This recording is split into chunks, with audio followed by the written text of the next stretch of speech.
Okay, starting में chapter number 4 का unit number 2, that is determination of price. कैसे price decide होती है in any particular market, that is basically chapter 4 का unit 2। Okay, अब बेटा मार्केट उसके इक्विलिब्रियम में कब आता है? मार्केट उसके इक्विलिब्रियम में कब आता है? प्रोड्यूसर इक्विलिब्रियम, कंज्यूमर इक्विलिब्रियम, इसकी बात नहीं हो रही है। जब डिमांड और सप्लाई हो जाते हैं बराबर, demand for a commodity is exactly equal to the supply of the commodity. 1000 unit बना रहे थे, 1000 यूनिट बेचने की इच्छा रख रहे थे और एग्जैक्टली 1000 यूनिट का डिमांड आ रहा था। This is equilibrium. अब बेटा तुम ये टेबल देख पा रहे हो, देखो प्राइस जैसे जैसे बढ़ती है डिमांड कम हो जाती है। कैन यू सी, डिमांड कम हो रही है और प्राइस जैसे जैसे बढ़ती है सप्लाई बढ़ जाता है। तो यहाँ पे सप्लाई बढ़ भी रहा है।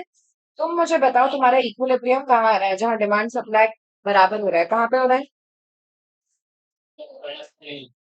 3 रुपए के प्राइस पे, जहाँ पे 30 यूनिट्स का demand is equal to 30 units का सप्लाई।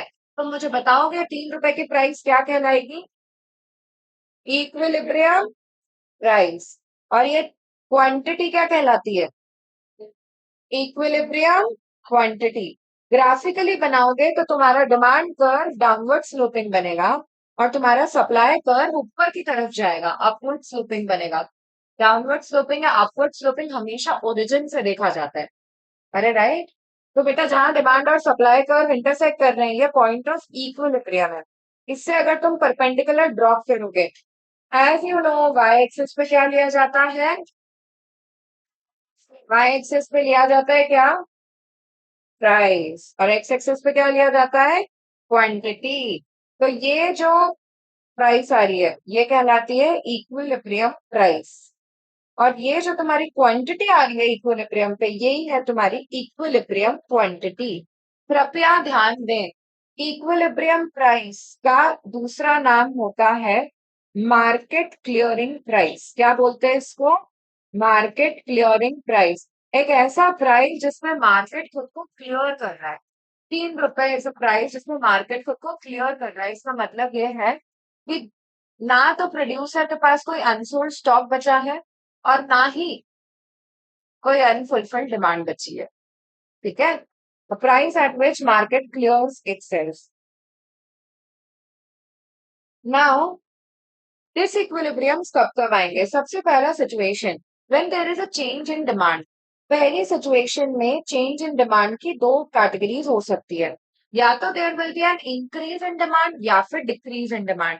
क्योंकि ये चैप्टर 2 तुम देख चुके हो तो तुम मुझे बताओगे, इंक्रीज इन डिमांड बोला है, क्वांटिटी डिमांडेड नहीं, डिमांड बोला है तो शिफ्टिंग होगा। ठीक है, अगर ये मेरा ओरिजिनल डिमांड कर्व है और ये मेरा ओरिजिनल सप्लाई कर्व है, E is the point of equilibrium। इससे मैंने परपेंडिकुलर ड्रॉप किया। OP ओरिजिनल प्राइस है, OQ ओरिजिनल क्वांटिटी है। अरे हाँ, अगर there is increase in demand तो demand curve shift towards right. हमारा नया डिमांड कर्व क्या हो गया है? D1। ठीक है, नया equilibrium is achieved eight E1। इससे जब तुम परपेंडिकुलर ड्रॉप करोगे तो प्राइस बढ़ गई है और इक्विलिब्रियम क्वांटिटी भी बढ़ चुकी है। Can you see? अरे बोलो, इक्विलिब्रियम प्राइस भी बढ़ गई, इक्विलिब्रियम क्वांटिटी भी बढ़ गई। बेटा जब भी इससे रिलेटेड क्वेश्चन आएगा ना एग्जाम में, तुम्हें एक्चुअली ग्राफ बना बना के कमेंट करना है। तुमको बोला जाएगा decrease in supply, increase in demand, बताओ क्या इम्पैक्ट पड़ेगा। ये सारी चीजों में you have to make a graph and you have to comment accordingly. Am I clear? Second situation, decrease in supply. ये मेरा ओरिजिनल डिमांड कर्व नीचे की तरफ जाता हुआ, ओरिजिनल सप्लाई कर्व ऊपर की तरफ जाता हुआ। E is the point of equilibrium। इससे परपेंडिकुलर ड्रॉप करें तो OP ओरिजिनल प्राइस की ओरिजिनल क्वांटिटी। ठीक है, जैसे ही बोला decrease in demand, demand curve कहाँ शिफ्ट हो गया? लेफ्ट की तरफ शिफ्ट हो गया। D1 मेरा नया डिमांड कर्व है। मेरा नया इक्विलिब्रियम आ रहा है जहां पे ओरिजिनल सप्लाई कर्व और नया डिमांड कर्व इंटरसेक्ट कर रहे हैं, दैट इज E1। इससे जब परपेंडिकुलर ड्रॉप करोगे तो कैन यू सी प्राइस पहले से हो गई कम और इक्विलिब्रियम क्वांटिटी भी हो गई कम, तो इम्पैक्ट क्या है? इक्विलिब्रियम प्राइस और इक्विलिब्रियम क्वांटिटी दोनों ही गिर जाएंगे। Coming on to next, that is change in supply. Supply अगर चेंज होता है तो इसकी भी दो कैटेगरी है, increase in supply and decrease in supply. Original demand curve, original supply curve, DDSS। Original equilibrium point E पे आ रहा है, इससे जब परपेंडिकुलर ड्रॉप करेंगे, OP original price, OQ original quantity. अगर बोल रहे हैं इंक्रीज इन सप्लाई, तो सप्लाई कर्व कहाँ शिफ्ट होगा? कहाँ शिफ्ट होगा रे?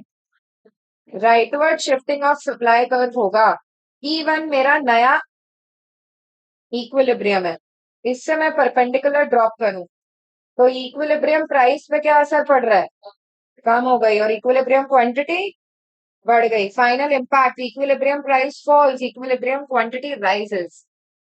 चौथा, that is decrease in supply. Original demand curve DD, original supply curve SS। E is the point of equilibrium, perpendicular drop करे, OP original price, OK original quantity। अगर बोला जाता है there is decrease, sorry, decrease in supply की वजह से कहाँ shift होएगा? लेफ्ट की तरफ। लेफ्ट की तरफ शिफ्ट हुआ तो तुम्हारा नया इक्विलिब्रियम E1 पे आ रहा है, जहाँ पे ओरिजिनल डिमांड कर्व और नया सप्लाई कर्व इंटरसेक्ट कर रहे हैं। मैंने परपेंडिकुलर ड्रॉप किया, तुम मुझे बताओ क्या इम्पैक्ट आ रहा है? इक्विलिब्रियम प्राइस बढ़ चुकी है और इक्विलिब्रियम क्वांटिटी कम हो गई है। Can you see this? अरे हाँ। अब बेटा ये सिचुएशंस ऐसी थी जहाँ पे या तो डिमांड चेंज हो रहा है या फिर सप्लाई चेंज हो रहा है। बट अगली सिचुएशन ऐसी है where there are simultaneous change in demand and supply. Simultaneously अगर डिमांड और सप्लाई दोनों चेंज होते हैं तो क्या होगा? सबसे पहला सिचुएशन देखो।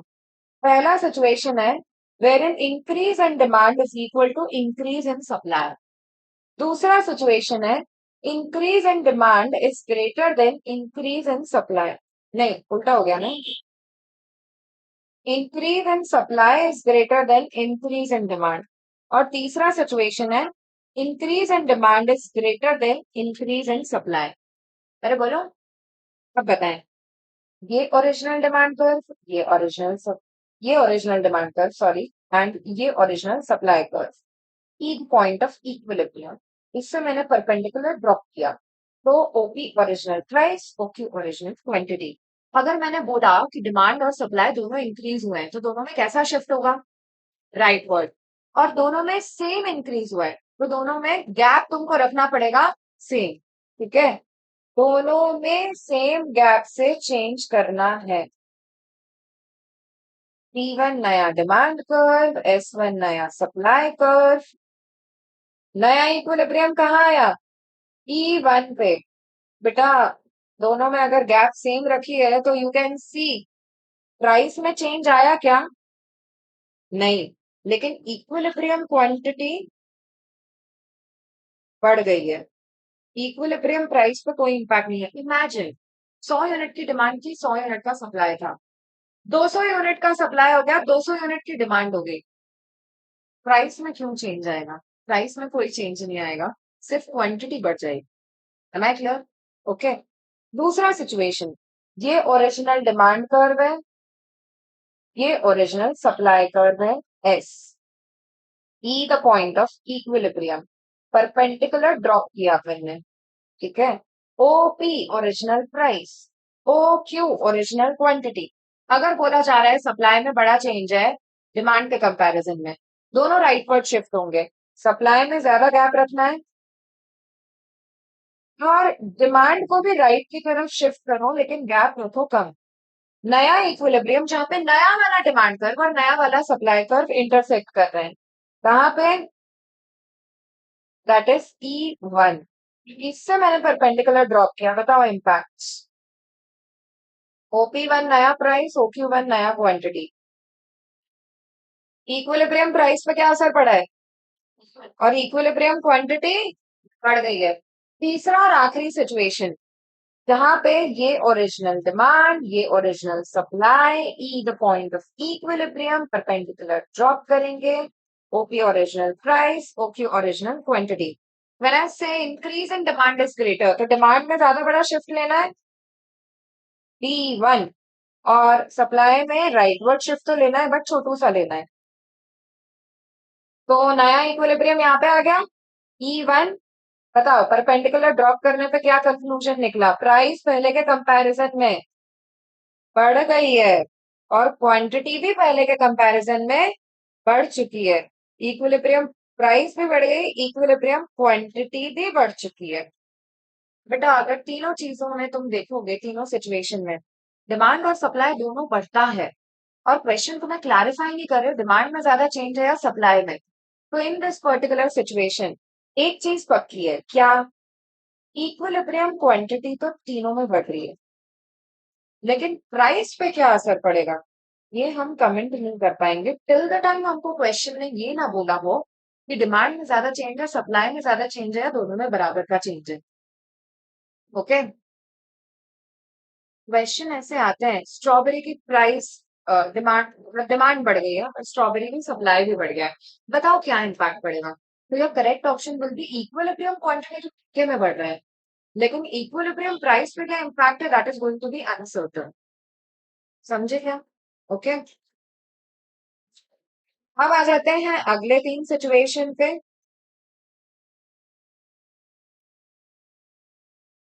अगली तीन सिचुएशन क्या बोल रही है?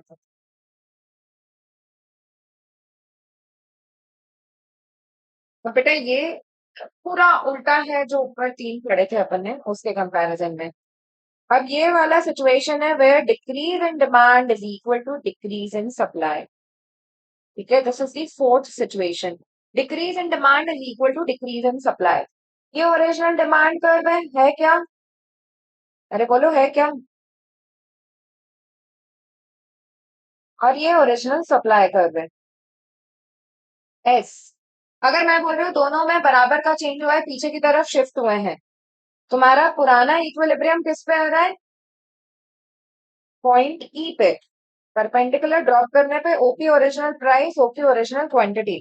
ठीक है, जैसे ही दोनों को पीछे की तरफ शिफ्ट किया, सप्लाई भी पीछे हो गया है, गैप सेम रखनी है, दोनों में सेम चेंज है, और डिमांड भी पीछे शिफ्ट हो गया है। तुम्हारा नया इक्विलिब्रियम E1 पे आ रहा है। If you observe, equilibrium price में कोई चेंज नहीं है, इक्विलिब्रियम क्वांटिटी हो चुकी है कम। ठीक है, fifth situation, decrease in demand is greater then decrease in supply. ये वाला ग्राफ है, ये ओरिजिनल डिमांड कर्व डी, ये original supply curve S. E is the point of equilibrium. अगर ई इक्विलिब्रियम है, इससे परपेंडिकुलर ड्रॉप करेंगे तो OP original price, OQ original quantity. Demand को मैंने पीछे की तरफ शिफ्ट किया है, डिमांड में बड़ा गैप लेना है, डिमांड में बड़ा गैप लेना है, और सप्लाई में छोटू सा गैप लेना है। ठीक है, S1 is the new supply curve, D1 is the new demand curve. इससे अगर परपेंडिकुलर ड्रॉप करेंगे, बताएं इम्पैक्ट क्या है?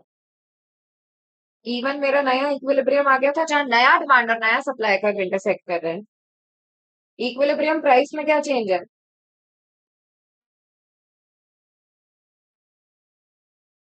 ईपी से ओपी से OP1 हो गई है इक्विलिब्रियम प्राइस।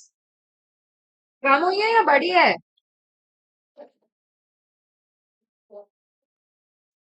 कहाँ हो तुम लोग यार? ओरिजिनल इक्विलिब्रियम ये था, अभी कुछ समझ आ रहा है? डिमांड है ये वाला सप्लाई है। ठीक है, this was the original equilibrium. नया इक्विलिब्रियम यहाँ पे आया, जहाँ पे नया डिमांड और नया सप्लाई कर्व इंटरसेक्ट कर रहा है। बताएं प्राइस पहले से कम हुई है या बढ़ी है? कम हुई है ना? और क्वांटिटी, क्वांटिटी बढ़ी है, क्वांटिटी भी कम हुई है। इक्विलिब्रियम प्राइस भी कम हो गई और इक्विलिब्रियम क्वांटिटी भी कम हो गई है।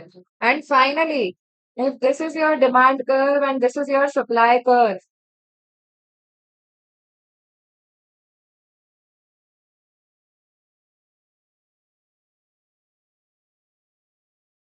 इक्विलिब्रियम यहाँ आ रहा है ओरिजिनल, परपेंडिकुलर्स ड्रॉप करे तुमने, OP original price, okay original quantity. बेटा डिमांड सिक्स्थ सिचुएशन है जहां पे decrease in demand is less than decrease in supply, मतलब सप्लाई में ज्यादा बड़ा डिक्रीज लेना है।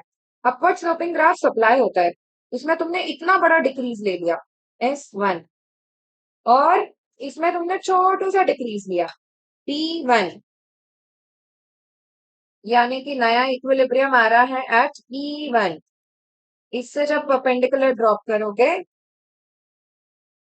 OP1 new price, OQ1 new quantity. बताएं इक्विलिब्रियम प्राइस बढ़ी है या कम हुई है? बढ़ी है। और इक्विलिब्रियम क्वांटिटी कम हुई है। एक कॉमन चीज ऑब्जर्व करो, when there is a decrease in demand and decrease in supply, जैसा मैंने ऊपर बताया था, इक्विलिब्रियम क्वांटिटी तीनों ही सिचुएशन में कम हो रही है। Can you see? लेकिन इक्विलिब्रियम प्राइस में तीनों में अलग अलग इम्पैक्ट है, एक में नो चेंज, एक में डिक्रीज, एक में इंक्रीज।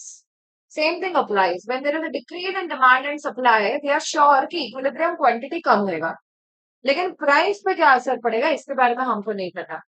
ओके, एक और क्वेश्चन आता है जनरली, अगर there is a increase in demand and decrease in supply, तो क्या होगा equilibrium price and equilibrium quantity पे? बस लाइंस देके रखी हैं in your module and in your notes, graph नहीं है। तो मुझे बताओ, डिमांड बढ़ गई है किसी चीज की और सप्लाई और कम हो गया, जैसे एलपीजी सिलेंडर का डिमांड बढ़ गया है और सप्लाई और कम हो गया, प्राइस बढ़ेगी। एक चीज तो पक्की है कि प्राइस बढ़ेगी। इक्विलिब्रियम क्वांटिटी पे क्या इम्पैक्ट पड़ेगा, दैट इज अनसर्टेन। कौन सी चीज कितने से चेंज हो रही है ये नहीं पता है, ठीक है? क्योंकि इक्विलिब्रियम क्वांटिटी में बेटा डिमांड और सप्लाई दोनों का इम्पैक्ट आता है, तो इक्विलिब्रियम क्वांटिटी पे क्या असर पड़ेगा ये नहीं बता सकते हम इतनी बात से। ओके, ठीक है। और इसका बिल्कुल reverse, there is a decrease in demand and increase in supply. किसी चीज का डिमांड और कम हो गया और सप्लाई और बढ़ गया।